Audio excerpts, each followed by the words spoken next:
오늘 하나님께서 우리에게 주신 말씀은 요한복음 7장 19절에서 30절까지의 말씀입니다. 하나님 말씀 함께 받들어 합독함으로 읽도록 합니다. 모세가 너희에게 율법을 주지 아니하였느냐? 너희 중에 율법을 지키는 자가 없도다. 너희가 어찌하여 나를 죽이려 하느냐? 무리가 대답하되 당신은 귀신이 들렸도다. 누가 당신을 죽이려 하나이까? 예수께서 대답하여 이르시되 내가 한 가지 일을 행하매 너희가 다 이로 말미암아 이상히 여기는도다. 모세가 너희에게 할례를 행했으니 그러나 할례는 모세에게서 난 것이 아니요 조상들에게서 난 것이라. 그러므로 너희가 안식일에도 사람에게 행을 행하느니라.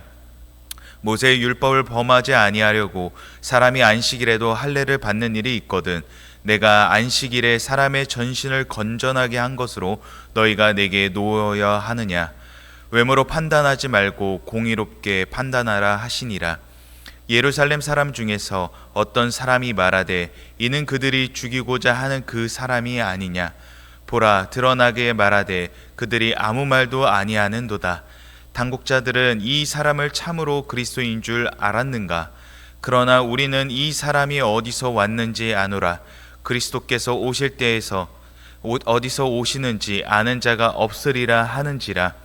예수께서 성전에서 가르치시며 외쳐 이르시되 너희가 나를 알고 내가 어디서 온 것도 알거니와 내가 스스로 온 것이 아니니라. 나를 보내신 이는 참되시니 너희는 그를 알지 못하나 나는 아노니 이는 내가 그에게서 났고 그가 나를 보내셨음이라 하시니 그들이 예수를 잡고자 하나 손을 대는 자가 없으니 이는 그의 때가 아직 이르지 아니하였음이러라. 아멘.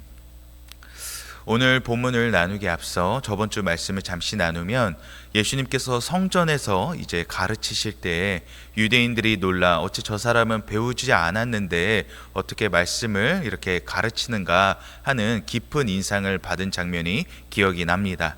이에 예수님께서는 이 말씀이 하나님으로부터 온지를 알지 못하면서 너희들이 어찌 스스로 모세의 율법을 아는지에 대해서 질문하는지가 이제 저번 주에 본문이었죠. 그리고 이어지는 오늘 본문에서는 너희가 그토록 열심히 있는 너희가 열심히 지키는 이 율법은 도대체 어디서부터 왔는지에 대해서 예수님께서 질문하시면서 시작합니다. 오늘 본문 19절에 예수님께서는 너희 중에 율법을 지키는 자가 없다라고 말씀하십니다. 이것을 원문으로 보게 되면 그럼에도 불구하고 너희 중에 한 사람도 율법을 지키지 않는다라고 해석할 수가 있습니다. 예수님의 지적은 그들 스스로가 모세의 제자라고 말하면서 모세를 마치 이 절대적 존재자로서 부각시키지만 실제로는 모세가 준 율법을 지키는 자는 하나도 없다라고 예수님께서 말씀하시는 것입니다. 그들의 열심, 율법을 향한 열심은 도대체 어떠하였길래 예수님께서 이렇게 말씀하셨던 것일까요? 사실 그들의 율법의 열심은 이 남북 왕국이 멸망한 이후 이스라엘 백성들이 포로기 시대를 거치게 되죠. 그 포로기 시대에 이 이스라엘 백성들이 생각했던 것은 자신들이 하나님의 심판을 받았던 이유는 율법을 지키지 아니하였기 때문이라고 생각합니다. 사실 반은 맞지요. 그러나 이 율법을 지키기 위한 열심 가운데 무엇만이 있었습니까? 마치 이 형식, 그 안에 근본 정신은 없고 형식만을 지키기에 급급했던 것이 당시 유대인들의 모습이죠. 그들은 정말 율법을 잘 지키기 위해 엄청난 노력을 했습니다. 정말 디테일한 것 하나하나 빠짐없이 오히려 율법을 더 세세하게 쪼개서 그 말씀을 지키고자 노력했다라는 것이죠. 그러나 여기에는 열심만 있었지 율법 안에 든 의와 인과 신은 없었습니다. 이 의와 인과 신은 정의와 그리고 긍휼 그리고 믿음을 이야기합니다. 율법의 의미는 무엇입니까? 하나님을 믿음으로 나오는 이 사랑과 의로움으로 주변의 이웃을 섬기며 하나님을 사랑하는 것입니다. 그러나 중요한 이 의미는 없고 그저 율법을 지키고자 하는 그러한 형식만이 남았었다라는 것이죠. 그들은 그저 모세가 준 율법에만 관심만 있었지 이 율법을 주신 하나님에게는 그들은 한 명도 관심이 없었다라는 것입니다. 하나님을 예배한다고 했으나 이는 하나님을 위한 예배가 아닌 형식만이 남은 예배가 되었다라는 것이죠. 이 모습은 가인과 아벨을 생각하게 됩니다. 가인은 형식적으로 의례적으로 드려야 하니까 하나님 앞에 제사를 드렸지만, 그러나 아벨은 하나님을 사랑함으로 하나님께서 기뻐하실 것이 무엇인지에 대한 진지한 고민 속에서 하나님 앞에 제물을 드리고 제사를 드렸던 것이죠. 오늘 우리 안에도 이와 같이 이 형식적인 모습으로서의 성김은 없는지 돌아봐야 할 것입니다. 여기서 고민할 한 가지는 왜 형식만 남을까에 대한 고민을 해야 된다라는 것입니다. 나는 분명히 하나님을 사랑하는데 마치 왜 이렇게 습관처럼 형식적으로만 남는 그러한 모습이 우리 안에 남아야 있을까 생각을 해봐야 된다라는 것이죠. 주님을 향한 사랑이 식었나, 내가 바리새인처럼 되는 건가, 그런 생각이 들 수가 있습니다. 우리는 언제 은혜를 경험합니까? 죄인임에도 여전히 사랑하시는 그 하나님 은혜를 경험하였을 때, 깨달았을 때 그 은혜의 풍성함을 누리게 됩니다. 그렇습니다. 형식만 남게 된 이유는 내가 죄인됨을 잊었기 때문입니다. 죄의 문제를 마치 내가 해결할 수 있다라고 여기는 그 순간부터 그 무의식 속에서 바로 이 형식만 남은 예배자의 모습이 된다라는 것이죠. 여러분 한번 생각해 보십시오. 내가 정말 어려운 일을 만나 하나님 앞에 처절하게 또 비참하게 울부짖을 때는 그 예배가 그냥 찬양의 가사 한 구절만 들리더라도 은혜가 됩니다. 그러나 이것이 익숙해지고 내가 죄인됨을 깨닫지 못했을 때는 이것이 그저 아무런 의미 없이 그저 습관처럼 오늘 우리 안에 쉽게 남게 된다라는 것이죠. 그렇습니다. 은혜로 날마다 향하는 길은 내가 죄인됨을 아는 것을 말합니다. 나 같은 죄인 살리신 그 은혜를 알았을 때 우리는 하나님 앞에 진정으로 나아갈 수가 있습니다. 어려울 때만 나 자신의 죄인됨을 고백하는 것이 아니라 날마다 오늘도 나를 사하여 주신 하나님의 은혜와 사랑을 고백하는 것, 이것이 바로 형식에서 벗어나 하나님께 향하는 그러한 예배자의 모습으로 나올 수 있다는 것입니다. 그렇게 바울은 늘 날마다 고백하는 것이 아니겠습니까? 자신은 괴수 중에 괴수다라고 이렇게 고백하는 것이죠. 끊임없는 죄의 고백은 사실 이 사단은 이 죄의 고백을 하는 것을 늘 막습니다. 마치 우리를 죄책감을 들게 하는 것처럼 만듭니다. 그러나 죄의 고백은 오히려 하나님을 더욱 가까이 하게 된다라는 것을 우리는 잊지 말아야 할 것입니다. 오히려 하나님께서는 그 죄의 고백으로 말미암아 하나님의 임재로 향하게 하시지, 오히려 그 죄로 말미암아 우리를 죄책감에 빠지지 않게 한다라는 것을 우리는 잊지 말아야 할 것입니다. 이어지는 21절과 24절까지는 모세의 할례와 이 안식일에 치유하신 사건에 대해 차이가 있는지 예수님은 말씀하십니다. 그들은 모세가 안식일에 쉬는 규례와 관계없이 할례만은 안식일에 해도 된다라고 믿었습니다. 즉 이 일만큼은 확신을 가지고 안식일에도 시행했던 것입니다. 그러나 예수님께서는 하나님의 백성으로 구별되는 이 언약의 표징인 할례가 안식일에 시행될 수 있다면 이보다 훨씬 더 중요한 사람의 육신과 영혼을 구원하기 위한 일을 안식일에 행하는 것은 아무런 문제가 되지 않는다라고 예수님은 지적하신 것이죠. 즉 앞서 율법을 지키는 자가 없도다 하시는 말씀에 뒷받침을 하시는 것입니다. 그렇게 24절에 외모로 판단하지 말고 공의롭게 판단하라고 말씀하십니다. 즉 겉으로 드러나는 행동으로 판단하지 말아야 한다라는 것입니다. 제가 운전을 하다 보면 많은 차들에 아이가 타고 있어요 라는 문구를 보게 됩니다. 한 번은 이 아내에게 저 문구의 뜻이 아이가 타고 있으니 양보해 주세요? 비켜주세요? 이런 뜻인가? 라고 제가 아내에게 물어본 적이 있습니다.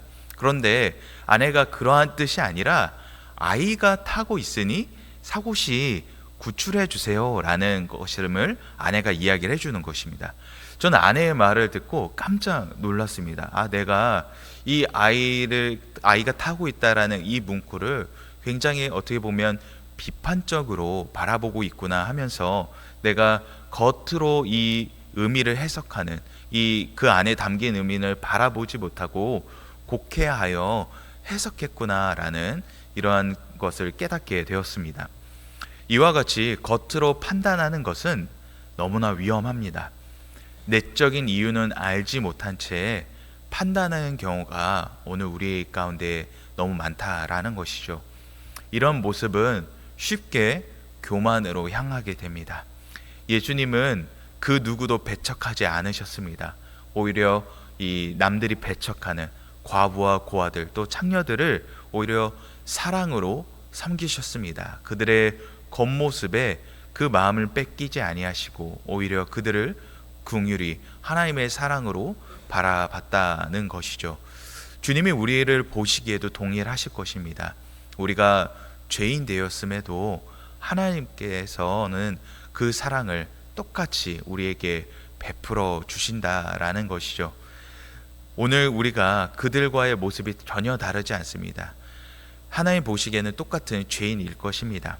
그러므로 판단하지 않고 주님의 시선을 구하는 것이 바로 겉으로 외모로 판단하지 않는 진정한 그리스도인 모습으로 나아가야 되는 모습인 줄을 믿습니다. 내 마음의 생각과 눈으로 바라보는 것이 아니라 주님의 마음으로 바라보고자 하는 것. 우리 자녀들을 볼 때마다도 그렇죠. 열불이 터집니다. 왜 이렇게 안 지킬까? 약속한 것을 지키지 않을까 하면서 이 어린 아이부터 다 큰 장성한 자녀들의 모습을 볼 때마다 속에 열불이 터지죠. 그러나 주님께서 그 아이들을 바라볼 때 어떠하겠습니까?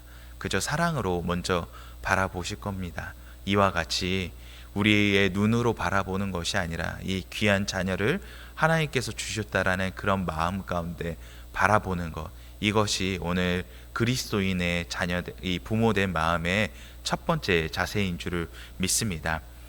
주님 보시기에는 그러면 나는 어떠한가 라는 고민이 오늘 우리 가운데 먼저 있게 되기를 소망합니다. 이어지는 25절에서 30절까지에서는 누군가 이 사람은 너희가 죽이고자 하는 사람이지 않은가 라고 말합니다. 이에 유대인들은 아무 말도 하지 않고 그저 침묵으로 일관하는 모습을 보게 됩니다. 즉 이들은 예수님께서 말씀하시는 것에 어떠한 반박을 하지 못하고 있다라는 것이죠.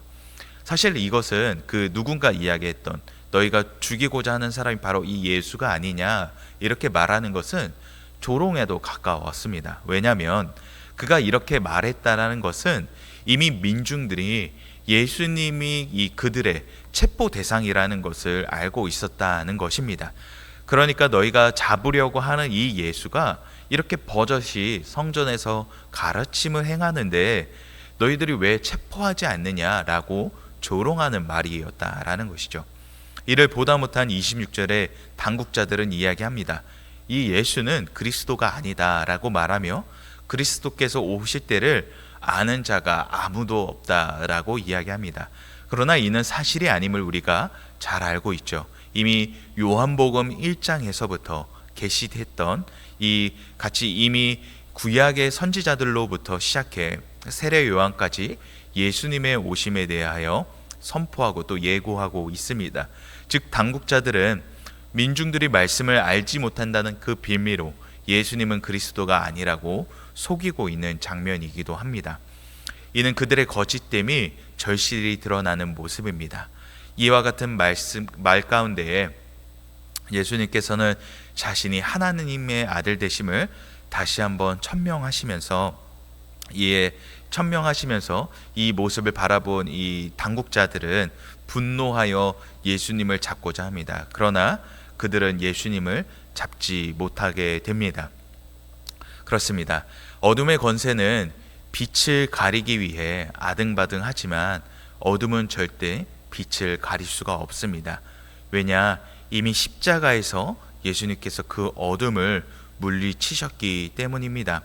오늘 본문은 그때가 이르지 않아 예수님을 잡지 못했다라고 기록하고 있습니다. 바로 그때라는 것은 바로 예수님께서 십자가에서 매달리신 그 귀한 사명의 길을 걸어가신 그 때를 이야기하고 있는 것이죠. 오늘 본문은 이 그때를 가리켜 오늘 우리의 때가 언제인지를 다시 한번 생각해 보게 됩니다.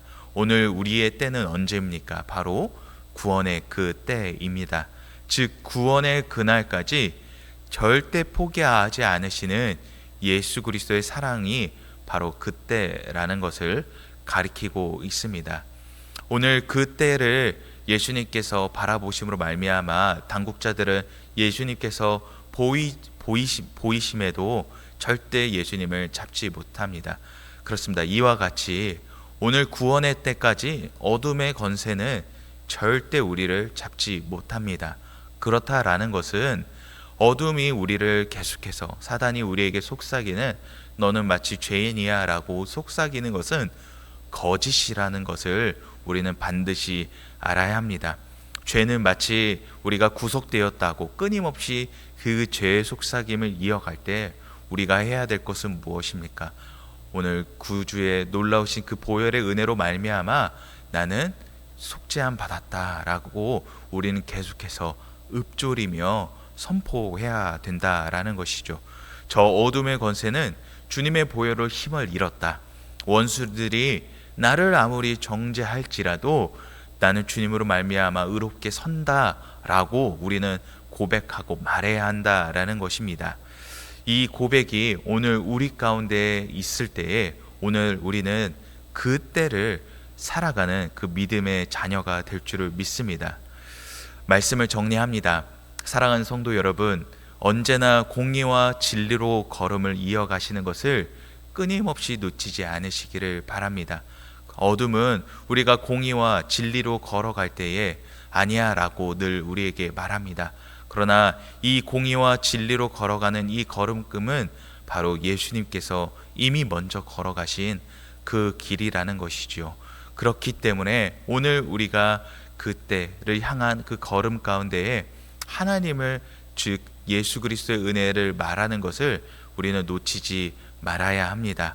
오늘 이 열심의 걸음들을 여러분 걸어오셨기 때문에 오늘 이 자리에 있으신 줄을 믿습니다. 여러분께서 오늘 이 걸어온 이 길은 헛되지 않았습니다. 그걸 아셔야 합니다. 오늘 하나님의 열심으로 말미암아 오늘 여러분들께서 그 믿음의 여정을 걸어오신 것은 결코 후회되거나 또 이것이 돌아가는 그러한 길이 아님을 여러분 믿고 이해하시는 그 믿음으로 향하시기를 바랍니다. 오늘 주님께서 여러분과 함께 하시기에 오늘 우리의 걸음은 헛되지 아니었고 그저 후회로 점철되지 않음을 또 믿음으로 바라보는 우리의 마음을 이해해야 합니다. 넓고 평화하다 생각하는 길보다 주님의 마음에 있는 길로 향하신 여러분을 축복합니다. 때때로 우리는 후회가 될 때가 있습니다. 그때 이러한 선택을 하면 어땠을까 라고 생각할 때가 있습니다. 그러나 여러분 그것조차도 주님께서 인도하신 길임을 우리가 믿음으로 바라보기를 바랍니다.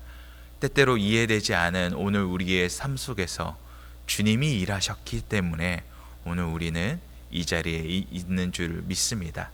그 믿음으로 하나님 오늘도 주님의 성실하심에 따라 하나님 나도 성실하기를 원합니다. 오늘도 주님 말씀하시니 하나님 내가 그 믿음의 자리로 하나님 오늘 한 걸음 또 그 걸음을 걷지 못할지라도 하나님 오늘도 인도하실 것을 믿습니다. 라는 그 믿음의 자세가 오늘 우리 가운데 있게 되기를 소망합니다.